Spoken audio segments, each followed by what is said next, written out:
Bonjour. Bonjour. Bon Nounours, tu connais le sommaire d'aujourd'hui? Oui, bah oui, je le connais, moi je me suis bien renseigné. Bah alors dis-nous. Oui, pour leur interview, on trouve le skipper Xo, ensuite on trouve Guillaume de chez La Massif, et ensuite on trouve Adrien de chez Atalazio, et les magnifiques images du jour. Place au générique.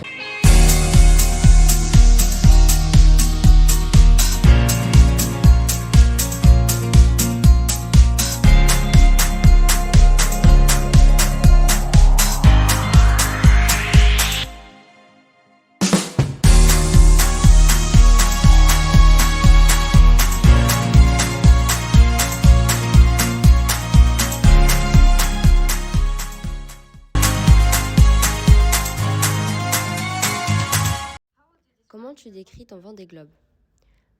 Globalement, c'est une course effrénée. Oui, vraiment fou.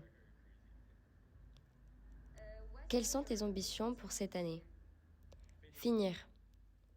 Oui, de finir la course. Comment tu gères la solitude? Et est-ce que tu te prépares à ça avant le début du Vendée Globe?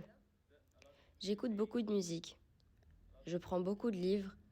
Je prends assez à manger. Donc oui, quand j'ai le temps, je peux manger, je peux lire, je peux écouter de la musique.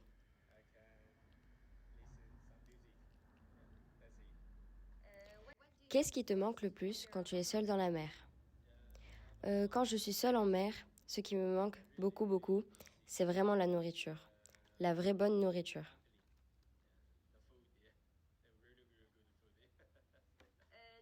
Est-ce que tu prends des objets personnels avec toi qui te font sentir moins seule? Mon équipe me prépare des plats chinois comme des hot pop dans mes sacs de nourriture, mais je sais pas combien ou où ils sont, c'est la surprise. Donc des fois, quand je les trouve, je suis vraiment content. Est-ce que tu te parles à toi-même des fois ou as-tu des distractions pour passer le temps? Des fois, je pense. Pas beaucoup. Oui, sûrement des fois, je me parle à moi-même. Mais vraiment des fois. Le retour sur Terre doit être difficile en termes d'exigence.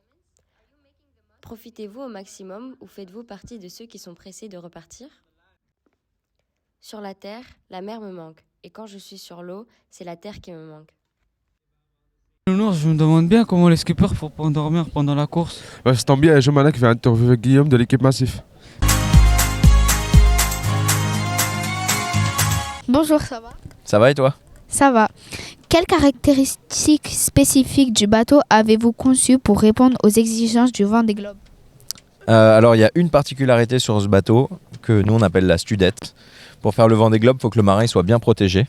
Et donc en fait on a fait un aménagement du bateau où le cockpit il est très protégé à l'intérieur du bateau. Et juste derrière on a une zone de vie où Charlie il est à l'aise pour se reposer. Comment équilibrer performance et confort sachant que Charlie sera seul à bord pendant de longues périodes? C'est pas facile parce que avoir du confort c'est mettre du poids au bateau. Ça veut dire qu'on lui fait un siège qui est sur amortisseur, tout ça, ça a un certain poids, et ce poids-là, il ralentit le bateau. Mais en fait, on se rend compte qu'il vaut mieux investir ce poids-là dans le bateau parce que ça permet au skipper de bien se reposer, et en fait, s'il est bien reposé, d'être plus performant derrière et mener son bateau à 100% de son potentiel. Quelles innovations sont intégrées pour améliorer la sécurité du bateau durant la course? Alors il y a des innovations en termes de confort, on en parlait, donc il est dans un siège de rallye sur amortisseur, il a un petit lit que nous on appelle la banette qui est pareil, qui est amorti, et puis il y a d'autres innovations technologiques pour la sécurité, on a une caméra qui est tout en haut du mât qui détecte s'il y a des obstacles devant. Comment cette studette dans l'IMOCA aide-t-il Charlie à gérer la fatigue pendant le Vendée Globe? Eh ben ça l'aide parce que cette zone-là, on l'a vu tout à l'heure, il a un endroit où il est parfaitement assis. En face de lui, il a ses écrans de contrôle, ses boutons pour piloter le bateau. Et donc en fait, ça lui permet d'être assis en sécurité. Il a une ceinture, il est confortable et en sécurité. Et donc il peut contrôler une partie de son bateau et veiller à la sécurité du bateau tout en étant à l'aise. Donc en fait, sur le long terme, c'est très rentable d'être dans cette studette. Quels sont les systèmes de communication et de navigation que vous avez installés pour faciliter l'expérience de Charlie en mer? Alors en navigation, on a un logiciel qui s'appelle Adrena, qui est un logiciel sur lequel il y a les cartes marines numérisées. Lui, il a un GPS, donc il connaît sa position sur l'ordinateur en continu. Ça, c'est pour la navigation.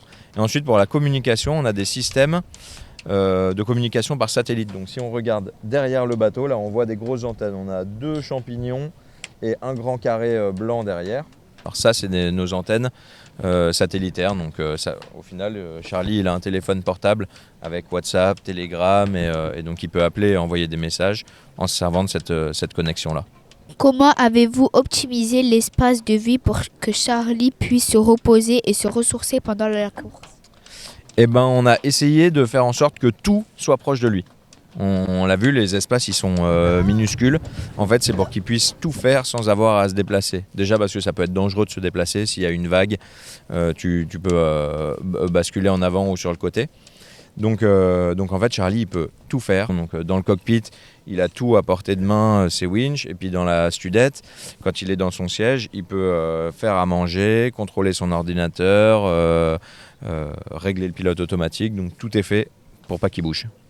Quelles sont les spécificités techniques qui rendent ce bateau unique pour les défis du Vendée Globe?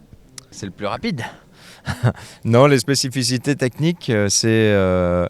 Alors, il y a un truc dont on n'a pas encore parlé, c'est les foils. Et donc, c'est un bateau qui a des foils très efficaces. Ça permet au bateau d'aller vraiment vite et d'être très puissant.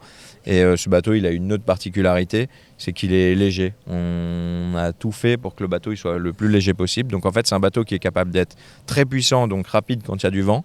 Et quand il n'y a pas de vent, le bateau, il est quand même léger, donc ça lui permet d'être rapide aussi.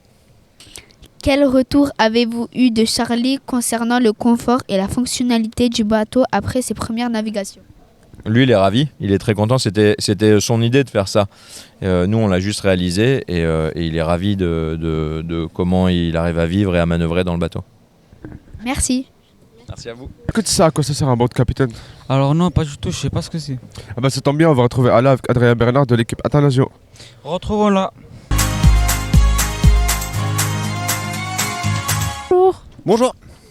Quel est votre rôle sur ce Vendée Globe? Alors moi je suis le boat captain du bateau de Romain Attanasio et mon rôle en amont du Vendée Globe c'est de veiller à tous les aspects techniques du bateau sur sa préparation et pendant le Vendée Globe c'est d'être à l'écoute de Romain si jamais il a des problèmes techniques pour l'aider à résoudre ses problèmes techniques. Combien de personnes au total travaillent sur le bateau de Romain Attanasio? Alors dans son équipe on est 8. On est 4 à travailler sur le bateau et 4 qui s'occupent de la communication, de la logistique, des réseaux sociaux, de tous ces trucs-là. Quelles sont les différentes spécialités techniques de chacun? Alors, dans l'équipe, on a une personne qui est responsable de tout ce qui est électricité et électronique à bord, qui s'occupe donc des ordinateurs, de tous les petits systèmes et gros systèmes qu'il y a à bord. Ensuite, on a une personne qui s'occupe du composite et les 2 autres qui sont plutôt polyvalents. Quels équipements technologiques trouvez-vous indispensables sur ce bateau? Les foils sont indispensables pour la performance. En fait, un bateau, c'est un peu un ensemble, hein. Tout est important, les moyens de communication, les moyens informatiques qu'il y a à bord. Vous qui avez participé à l'aventure, quelle a été votre sensation comme maître coq à gagner le Vendée Globe? Beaucoup de joie et de fierté pour le travail qu'avait fait Yannick, le skipper, sur l'eau, et toute l'équipe à terre avant et pendant le Vendée Globe. Seriez-vous tenté de participer au Vendée Globe à titre individuel comme skipper? Ah, ça c'est la question à 100 points. Si on me le propose, je pense que je dirais oui. Merci beaucoup. Mais Ilias, qu'est-ce que tu fais? Mais je prends des images, regarde. Ah, ils sont belles ces images, on pourra bien les mettre dans les images du jour. Oui, place aux images du jour.